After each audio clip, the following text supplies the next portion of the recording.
একজন খুবই উচ্চপদস্থ সরকারি কর্মকর্তা, তিনি তার ফেসবুকে প্রায় আমাকে নিয়ে একটা পোস্ট লেখেন আমি কতটা ব্যর্থ এটা বোঝাবার জন্য।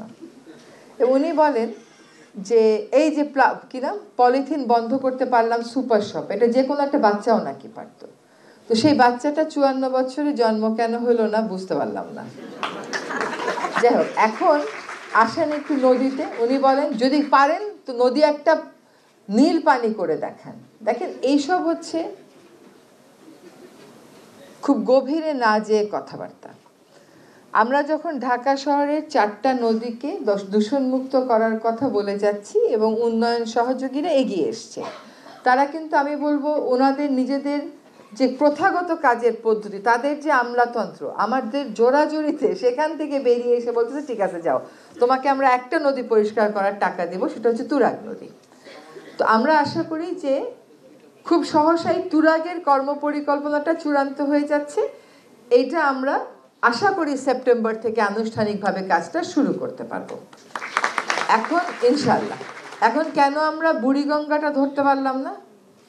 আমি চাই রাজনৈতিক দলেরা এসে ওটা ধরুক, কারণ বুড়িগঙ্গার মাটিতে যে 5 থেকে 7 ফিট পলিথিন শপিং ব্যাগ, এইটা ওরা তুলে ব্যবস্থাপনাটা করুক, করার উচিত। তো আমরা তো তুরাগটা দেখিয়ে দিয়ে যাবো ইনশাল্লাহ।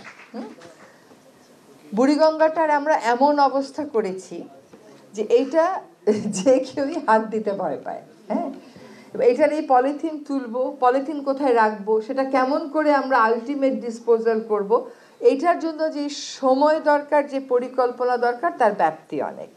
ফলে আমরা তুরাগটা ইনশাল্লাহ শুরু করব। বুড়িগঙ্গা, তুরাগ, বালু আর শীতলক্ষা, এই 4টা নদীরই কর্মপরিকল্পনা আমরা করছি।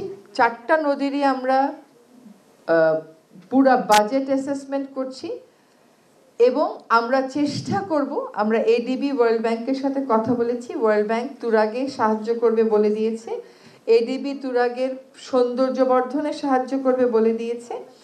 আরেকটা হচ্ছে বাকি কয়টা হয়তো আগামী বছর জুনের আগে হবে না, তো আমরা কাজটা শেষ করে দিয়ে যাব, পরবর্তী সরকার এসে নিশ্চয়ই it will not be anything difficult for them or no extra work for them, ওনারা খালি will get into the agreement. আমরা বাকি কাজগুলো এগ্রিমেন্টে যাওয়ার, কে সাহায্য করবে, এগুলো করে দিয়ে যাওয়ার আপ্রাণ চেষ্টা করব।